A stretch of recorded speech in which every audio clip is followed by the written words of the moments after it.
Welcome back to the show. Check out these headlines. Coinbase custody in the U.S. government. Boy, you're going to love this one. The SEC is seeing dissension in the ranks, and it's of the highest order. Swiss government, XRP and crypto trading, you're going to love it. Blackrock and Circle, we got announcements. We got a daily time frame for XRP. Somebody roll that beautiful intro.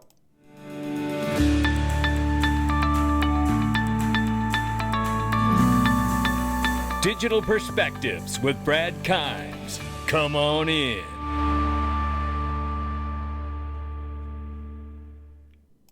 Welcome back to the show. You can follow us on Twitter, YouTube, and digperspectives.com for exclusive content. Right now, $2.43 trillion market cap for crypto. The market's off by 0.1%.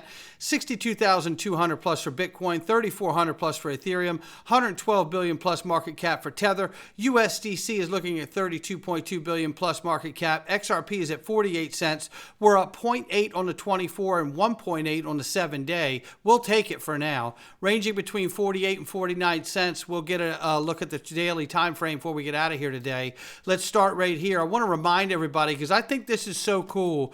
Ripple partner SBI is minting 920 NFTs on the XRP ledger for the 2025 World Expo in Japan.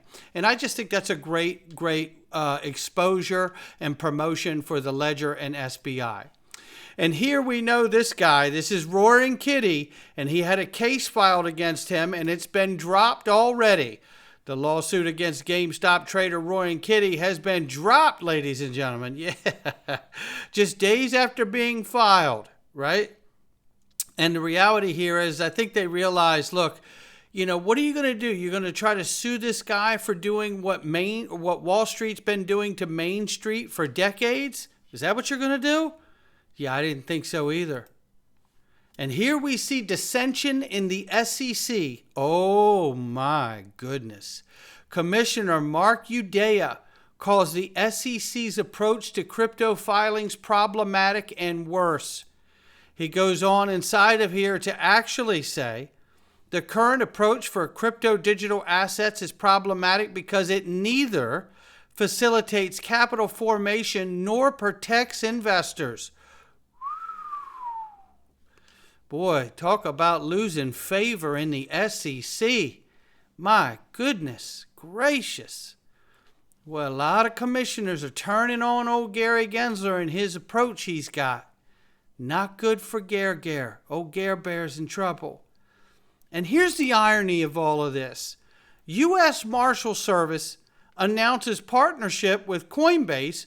Listen to this. So they can safeguard and trade its large cap digital assets portfolio.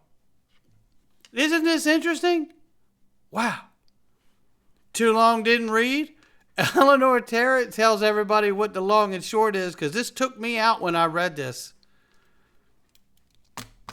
She shows her original post here. A division of Justice Department, Marshall's headquarters, which is responsible for asset forfeiture, has chosen to partner with Coinbase to provide custody for its large cap digital assets. However, the government is currently suing Coinbase as a custodian while also announcing that they will be using Coinbase as a custodian.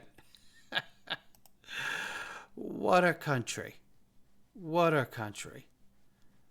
Thanks, Gare Bear. Meanwhile, they're not confused about how to deal with this crypto and XRP business all around the world. The Swiss government, a bank fully owned by the Swiss government known as Post Finance, has introduced XRP, Solana, Cardano, Avalanche, and Polkadot trading services for its customers. Can we please get someone from the SEC over there to find out just how they're doing it? Because, I mean, my goodness, could we? Well, you know what? We have to push through it because we have more information to see. This is Robbie Mitchnick right here, formerly of Ripple, and also now the head of the digital assets division for Blackrock itself. Now, I want you to hear from this 129 clip. We've played this clip before, but I want to play it based on what we're talking about and where we're going today. So let's play it from here. Including myself originally, that before we would move trillions or tens of trillions in assets into this new technology paradigm. Real quick, before they would move trillions and tens of trillions of dollars into this new digital paradigm, I want to make sure you heard that. That actually, first, institutions were going to get comfortable with small exposures to crypto itself, understanding wallets and blockchain-based settlement and being comfortable with the risk controls and the infrastructure supporting that. So that's kind of what's happening. You're seeing more institutions get into crypto a little bit, and that I think is helping to pave the way one day for a broad-based transformation in tokenization. And you did mention stablecoins as well, because I listen to this part. Think of stablecoins as like the original tokenized product, right? That's And right. it's tokenizing a dollar essentially. Are you seeing interest with stablecoins as a means of moving money around, or is that still a little immature? One second, real quick. Now, just to this woman's credit here, she's right. It is the first tokenized asset stable coins, right? Really showing how you can tokenize a real world asset and use it. But remember, in this case, they're talking about fiat dollars being tokenized as stable coins, but we can in fact tokenize anything, right? Stocks, bonds, derivatives, call options, swaps, puts, right? Oil, gold, silver, you name it, right? Keep listening. Certainly. I mean, you could call stablecoins tokenized cash, right? We just think it's so important that we made it its own separate pillar. Yes. That's been by far the earliest adopted use case of tokenization. You see about $150 billion in stablecoins today, despite the fact that most pay no interest in a reasonably high rate environment, right? And that I think is a very important signal of just how much utility investors, users, et cetera, around the world are seeing in being able to have a dollar in a digital asset format that is global, that can be transferred in near real time at near zero cost. Absolutely. There's no question. Now, don't forget, this is Robbie Mitchnick, head of digital assets for Blackrock, formerly of Ripple. Just, Robbie Mitchnick worked on the XRP calculator alongside of Susan Athey, right? So Robbie Mitchnick knows exactly what the world is going on with Ripple and XRP. This is a reminder talking about stable coins now. We know MiCA regulations went into effect yesterday. Anthony Welfare shared this a couple weeks ago, reminding everybody that MiCA stablecoin regulation means not all USD stablecoins are treated equally. And that's when they saw the announcement from Uphold saying starting July 1st that DAI, Frax, GUSD, USDP, TUSD, and USD Tether will be delisted and no longer supported by Uphold and Bitstamp and also another exchange. So we see this happening en masse, ladies and gentlemen. And we know that stablecoins are live in Europe, meaning NEOM, BVNK, Y, Circle are ready to capitalize. And it's only a matter of time before Ripple and Stellar do as well.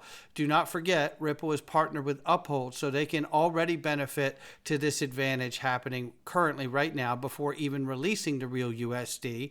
But I would like to ask Ripple and Brad Garlinghouse, when are we going to see the launch of the real USD? Any day would be perfect, because Circle announces their announcement yesterday that they said that they were going to make is simply this, and I think we all probably knew it was coming. Circle earns a license to issue USDC and EuroC under Europe's MiCA regulatory framework. Now, whether Tether can get itself in a position to earn this kind of a license is another matter, but until it does, it doesn't.